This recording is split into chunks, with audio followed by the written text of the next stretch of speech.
Hello and welcome back to Space Engineers. My name is Rabenschild. I hope you had a few good days. Oh man, people, I'm coming right out of a stream, not my stream, but I watched Keen Software House stream about the next survival update. The next survival update will hit us on the 28th of February, I think is the word. And we can hope for a few cool additions I hope, together with what we all already saw, because they pretty hard. They did a pretty hard tease on ladders, so it seems as if ladders would make a comeback. That would be cool. We can only hope, I would say. And I'm pretty confident that they come, because it's just too on the nose.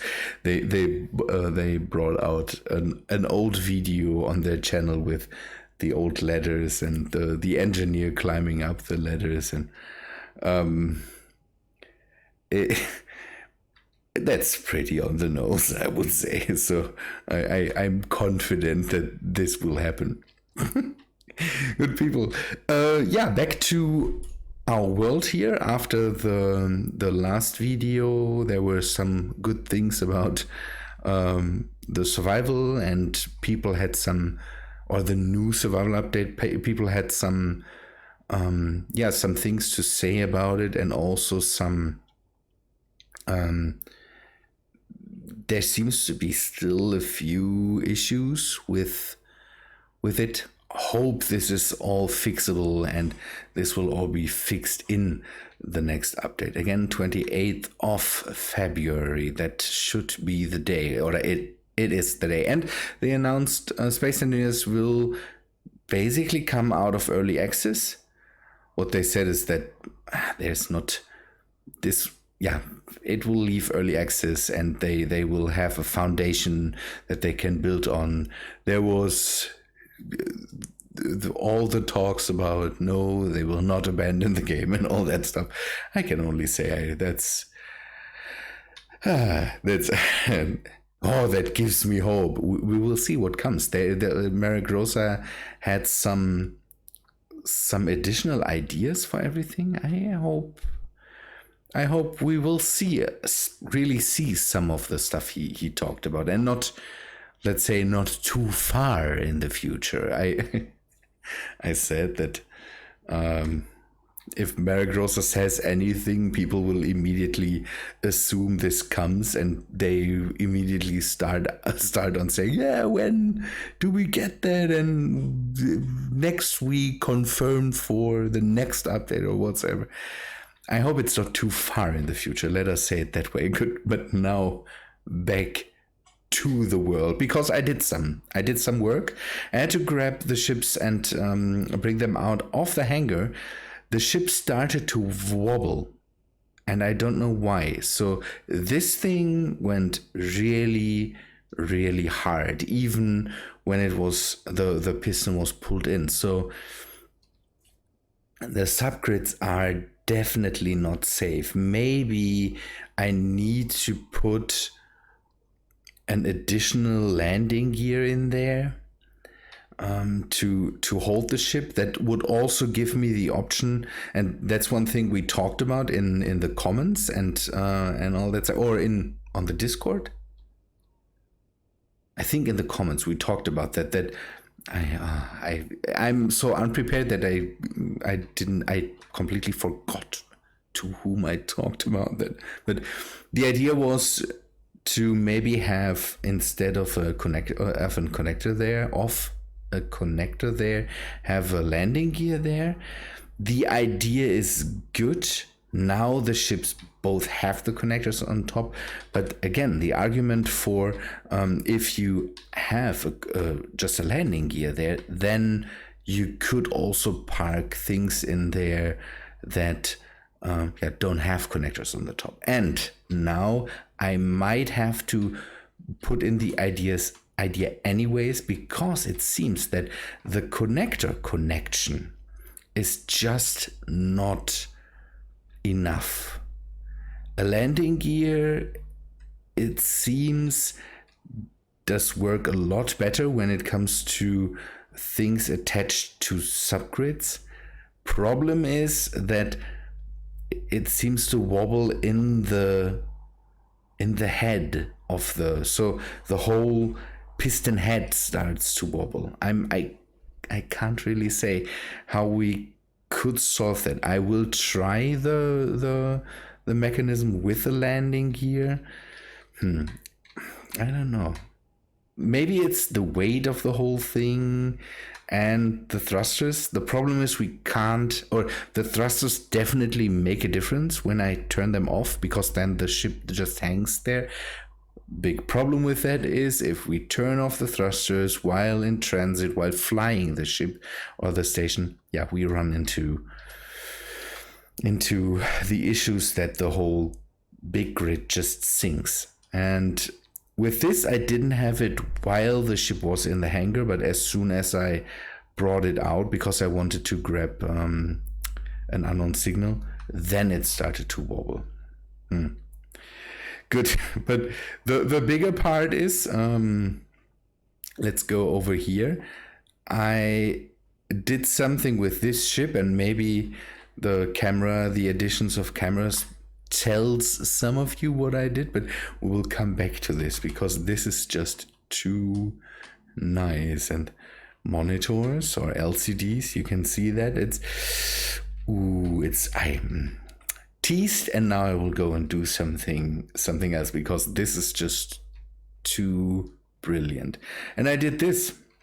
I parked the ship, so it is anchored now to a base on the ground. So at the moment we don't use up all our energy, and the ship is relatively safe here. That's a good thing. I need to do some work on the struts down there, maybe build a small welding ship or something like that. The built-in repair system doesn't reach to the bottom there. I made these pillars because I wasn't sure if the ship exerts more force on here, and I know that the whole physics system doesn't go so fast that it involves structural integrity as far as I think, but when it comes to the game loading in and all that stuff, I'm better safe than sorry in the end. Added some landing gears to keep the thing in place, and these wheels so it doesn't end up scraping against the girder here, or however we want to call it. At the moment, there's nothing else with this. I just added the built-in repair system so that I can at one point start to dig into this mountain. I have to say that I really have to figure out how I do that, because the thing is still that I don't want to I never want to touch the ground, basically. So for me, it's okay to walk on this, but this is not what I want to touch. And then the next thing is, I think we should build something that hovers instead of something that rolls or whatsoever, to go in there and maybe dig out the base. Maybe we need the hover engines again to have something stable that we can use to dig into the side of the mountain. I'm not sure how to do that by now, but it will be a challenge to not touch ground. That will be nice. Even making the pillars go completely down is because then I had to basically turn on my side and then just lower myself so I don't touch anything, and then slap the block underneath. It's really neat. But the good thing is we don't use up energy at the moment although the ship tells us that now it works out. This is just yesterday. And I went into my Discord and talked about that I landed the ship, and then it told me it only had power for 18 more minutes. And it must have to do with batteries on the ship. And there's only one. That's not anchored anymore because it's in the small scout ship. That must be the difference. And so I was worried that, don't know, something with the energy is up now, but none of the reactors were pulling energy. These were not doing complete energy. So this whole energy system is still a bit kind of wonky, because I want to have the batteries are basically the top energy source. So everything draws first from batteries, then from reactors, then from solars, or then from batteries, then from solars, then from reactors. I have the feeling. I'm not sure about this. I would like it more if solars or anything like later, hopefully the wind turbines. Maybe they changed that in the update, but I would like it to be more interesting if solars would be the main source there. Good, but let us go to this now. Otherwise, people will be mad at me because I do another half-hour intro, basically. Good. I have added some parts to this ship. This is now a transport ship that runs, and let me sit differently because then I can talk a lot better about this. I need to adjust the microphone, otherwise I'm just too loud. We have a ship now that flies itself, basically. SAM's autopilot manager. There's a version 2 of it now. Magistrator, I think is the guy that makes it, made a brilliant update that SAM's autopilot manager just worked in atmosphere, and now it works everywhere. So ships can fly from everywhere to everywhere with set locations that you can just punch in, and then it goes there, or you can even set it up automatically. And that's one thing I hopefully am able to do today, to test it. So I have a programmable block on here that is set up with the new SAM's autopilot manager. It's just called SAM version 2. And what you have to do is, for a ship, you have to put in the script. It's a script that runs, and then you have to add an antenna that you have to you can see that there, where you have to put in the SAM tag. You can do that in two ways, and we will take a look at the station in a second, because the station you can put in the tag in two different ways. You can just add it to the name, or you can add it to the custom data. And the custom data is what he calls, Magistrator calls it, you don't pollute your antennas with all that stuff, and that's a good thing. Give me a sec. I'm so sorry, but I had something in my throat that that would have just distracted me from keep on working here. So antenna, tags, you have to tag everything. The programmable block tags itself, but everything else you have to tag. So you need an antenna, you need a remote control that needs to be tagged with the SAM tag. If you do it with the custom data option or the tag in the name, the game doesn't basically care. Then a screen for the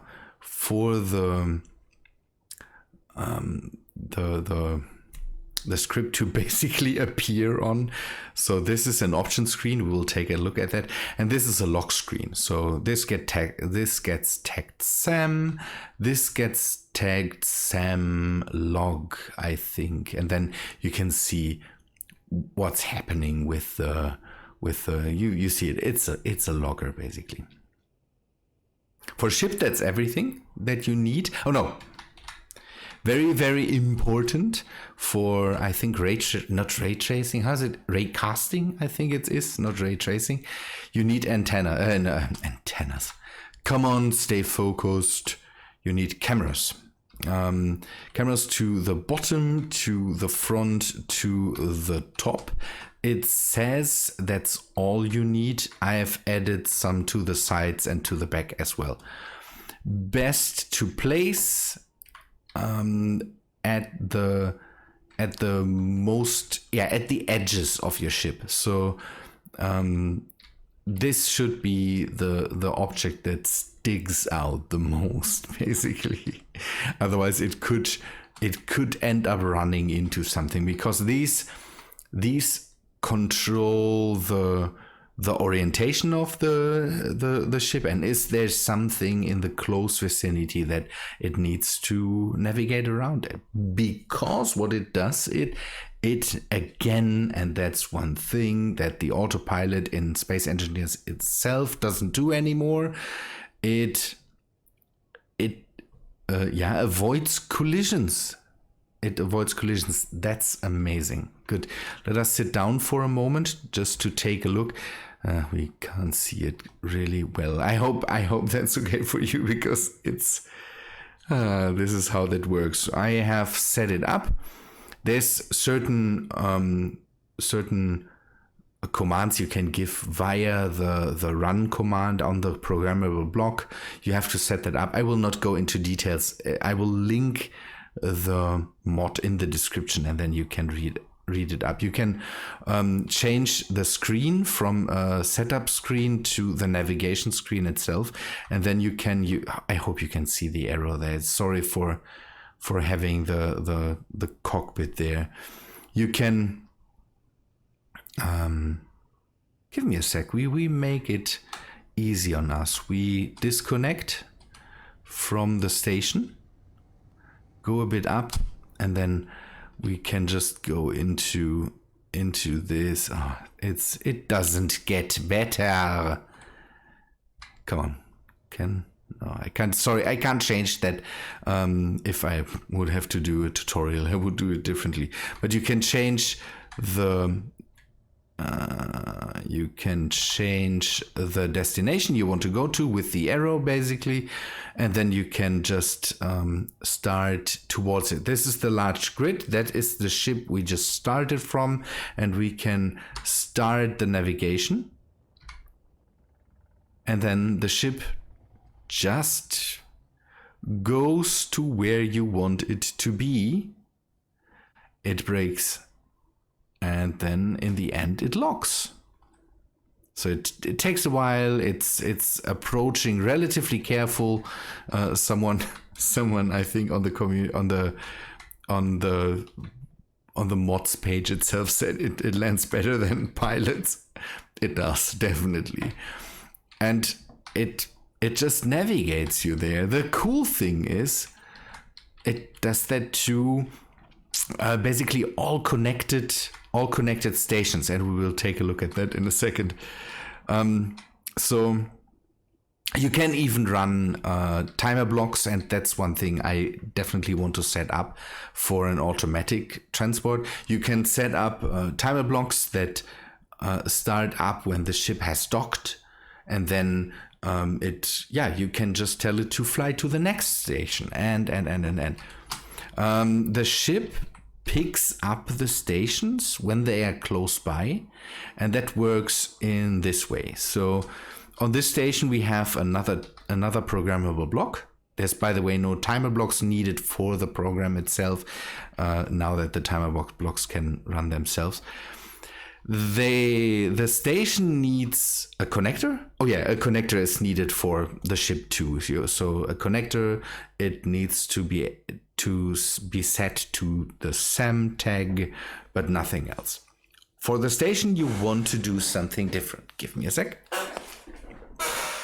Sorry for my squeaky chair. I need a new one in the future. For the station, you want it to advertise itself, and that's why you just add advertise to the programmable block. You need to do that for the programmable block, and I think you need to do that. Let me see.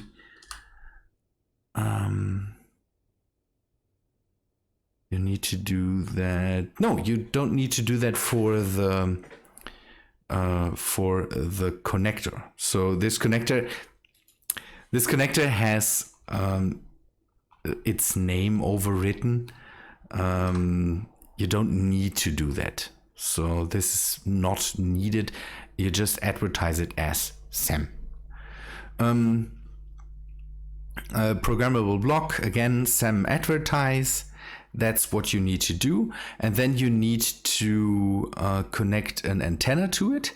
Again, the antenna needs to be tagged with the SAM tag, or you go into the custom data and set it to, I think, SAM dot and then SAM lock or something. The second line here disappeared. Not sure how that works out, but it is doing whatever it is doing. So the programmable block then assigns itself to the antenna when it is tagged correctly. Again, you can just do the tag with the antenna. You can do that if you don't fear the if you don't fear the square brackets, because again, square brackets, I can't use them I couldn't use them for a long time. I'm not sure how that is on other language keyboards. So if you fear the square brackets, then maybe the custom data tagging is more to your liking. The next thing that you might want to have, again, this is not needed, is a logger again. So a screen tagged with SAM log. I think this one is tagged with SAM log. And then it just gives you this nice log. It's brilliant in my opinion. That's what you have to do for stations. And then they will just advertise themselves over the antennas. So if something is in antenna range, it will say, here I am, you can add me to your list, to your navigation list, because the navigation list and the configuration lists are two different things. The navigation list is what the ship is set up to navigate to, and the configuration list is what the ship sees. Let me change that. What it sees in the grid, and it can see the static grid, that's the space station, and it can see the large grid that is this ship or this station here. In my opinion, this is just so neat that you can that it makes life a lot easier. Once it is set up, it works nicely. Let us go up to the static grid in orbit just for a second. It navigates there on its own. So you just press the start button and then it just flies up to there. It works with modded thrusters. I have the LY thrusters on here, so this ship is perfect for everything.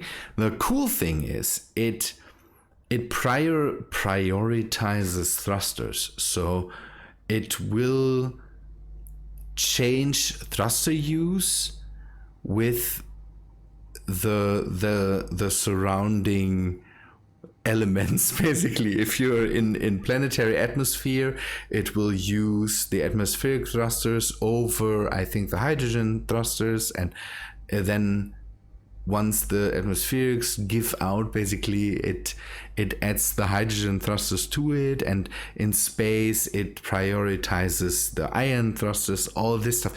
It's really neat. I didn't test that feature because of the modded thrusters. I asked the magistrator myself if modded thrusters work. Modded thrusters work, but they might not be the script might not be able to distinguish them, so it might not make this, okay, here prioritize this, prioritize that. So, by the way, I'm clapping in my hands. Nothing happens here. The script does everything on its own. Cool thing is you can set it up to different speeds. So if you are running a speed mod, you're not limited to the 100 meters per second speed that Space Engineers comes with. For me, that's really brilliant, and this will be used to make auto trading routes, or to have ships that automatically go from space to the ground and deliver materials. We could set up a ship that has some storage space, and where we can it will dock, we can put stuff in, and then it will, after, I don't know, 10 minutes, it will just automatically go and fly back to the surface and then land there. And maybe with Tim or something like that, we can just then empty out the things, or we can do it by hand. Because the cool thing is now we can even do it when the ship is we can even do it when we are on the planet. We could grab stuff from via our laser connection. We could just bring things into the cargo hold of a ship. We could even start the ship. We wouldn't even have to have it automatically. So we could just say, okay, we need something, ship fly up there. Then when the ship is docked, we can just put everything into the cargo hold and then tell it to come back. I'm so happy with this. I am so happy with this. It's the only problem that it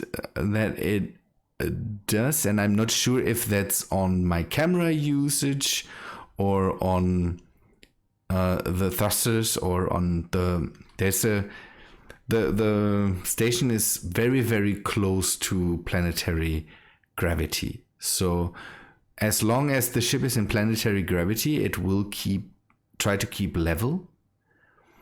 And then it might switch when it is in space, because the remote control gives it the direction it is flying in. We will see how that works out in the.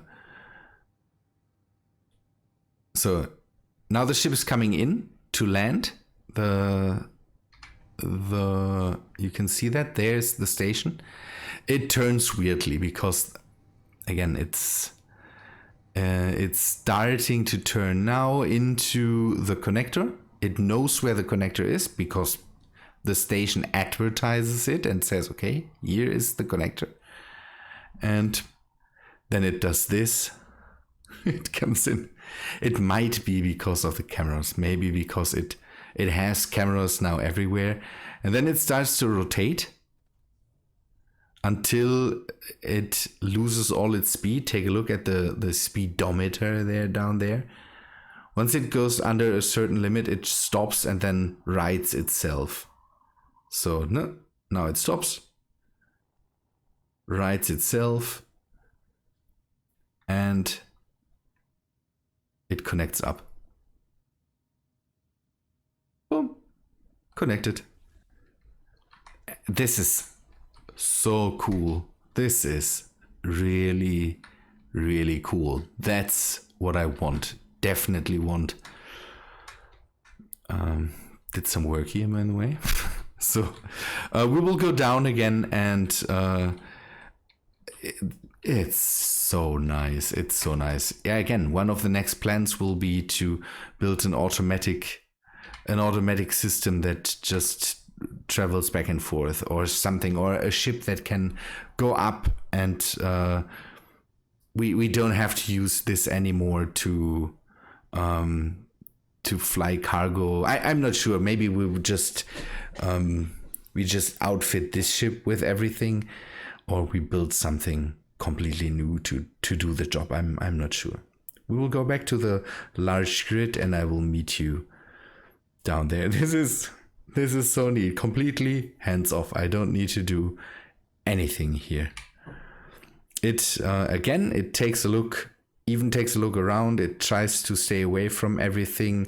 I think there's a bubble basically around it that the script controls and sees, okay, there's something, there's nothing, I need to go out of the way. Now you can see that it turns itself back into the gravity and then just goes down.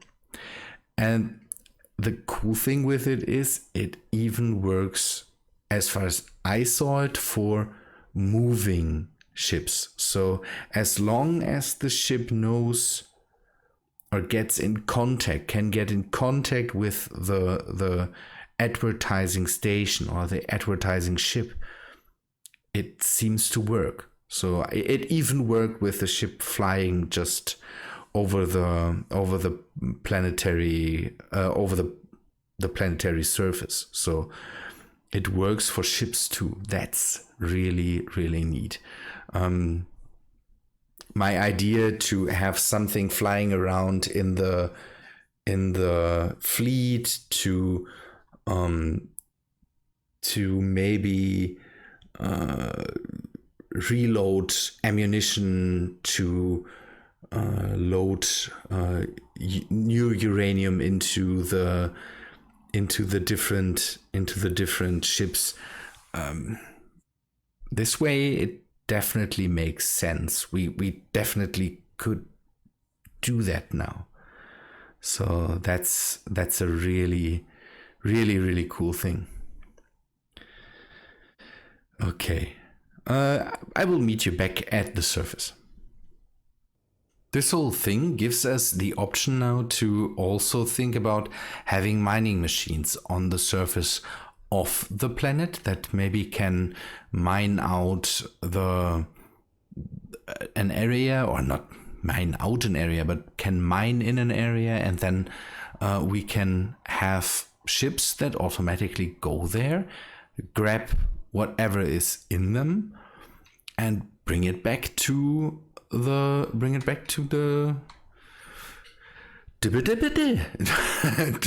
this ship here. I'm hopeful that this whole thing really, really would work out.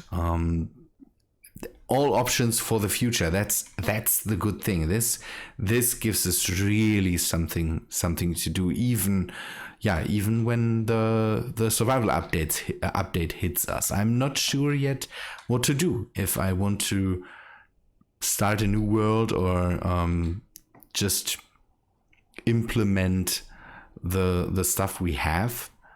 The thing is that, again, the idea of having a season 2 or something, I'm not sure. I'm not the biggest fan of it. I want to keep my numbers. And on the other hand, emptying out the world and completely starting anew is also something that resonates with me. I'm not sure. We will talk about that in the future, I would say. But this SAM's Autopilot Manager really, really gives us new options now when it comes to moving cargo, I would say. I'm not sure how good it works together with Tim, we might want to take a look at that later and see if we can empty out containers and fill containers automatically. I'm not sure if there's ways to do that. I will have to read up on Tim again, but Tim, I think there were some problems with Tim. Maybe we could also take a look at Izzy's and see if Izzy's can do that. But I'm not sure. Otherwise, we will just have to do it by hand and then have a ship that constantly flies back and forth. And if we want something, we fill it in when it's on the station. If we don't need anything, or if we want to bring something up from the station, we can do it that way too. And with the idea of having mining machines on the surface, the cool thing with it is that we could even move the mining machine, and the ship would still get where it is and fly there and bring the materials to us, as long as we connect it up with maybe a laser antenna to the station. And that's the least problem that I have with it. Good people, I think that's all for today. Sorry, it is just a look on what we have here with Sam and my real appreciation of this thing. And in the next episodes, we will do more with this work on the station here and all this. This thing, by the way, really, really cuts down on power. That's perfect. That's what I wanted to have. And now we need to give it a nice look and then see what else we can do with the mountain that we have here and all these things. Good people, thanks for watching. Hope you liked the episode. If you did, then please leave a like on it. And I hope to see you in the next one. See ya, guys.